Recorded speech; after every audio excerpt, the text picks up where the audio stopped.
Music by Lokesh निराला।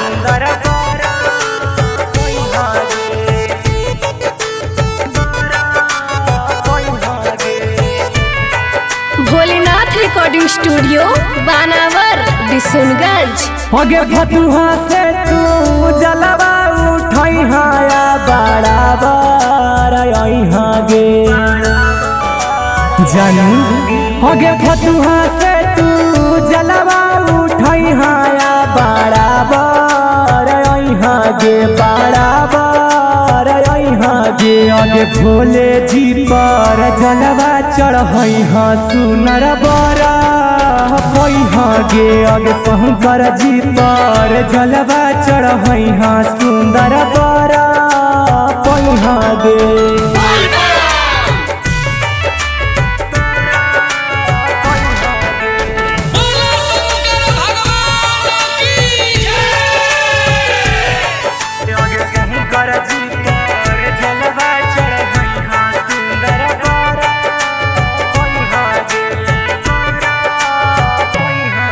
आगे गेरुआ रंग के पेन्हिए सूटा साला बराबा ले ली कान्हा पर कवराबा गे।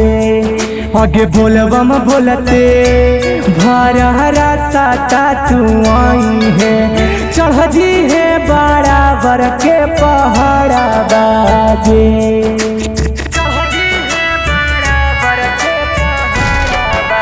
जानू आगे गेरुआ रंग के पेन्हिए सूटा साला बराबा ले ली कान्हा पर कवराबा गे।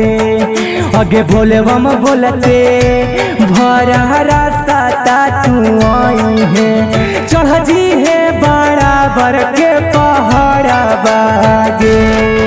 आगे भर सावन लहसुन प्याज पगली माता खैहा गे। आगे माता खैहा गे। आगे भोला जी पर जलवा चढ़ई हाँ सुनर बरा पैहा गे। आगे शंकर जी पर जलवा चढ़ई हाँ सुंदर बरा पैहा गे।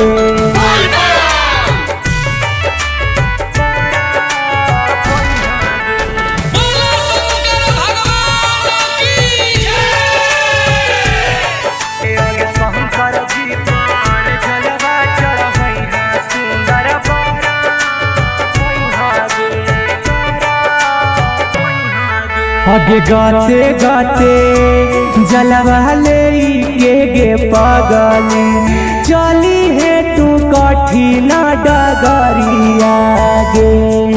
आगे बड़ी दूर बसहा कौगे पागली भोले बाबा के नगरिया गे।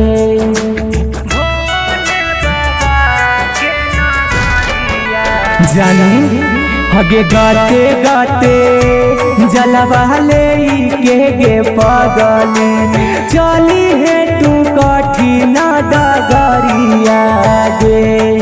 आगे बड़ी दूर बसहा कहूगे पागली भोले बाबा के नगरिया गे। आगे साथे साथे सोनुआ रोहितवा वाला दुख सुनई गे। आगे दुख सुनई गे। आगे भोला जी पर जलवा चढ़ई हाँ सुनर बरा पैहा गे। आगे शंकर जी पर जलवा चढ़ई हाँ सुंदर बरा पैहा गे। भोलेनाथ रिकॉर्डिंग स्टूडियो बानावर बिशुनगंज।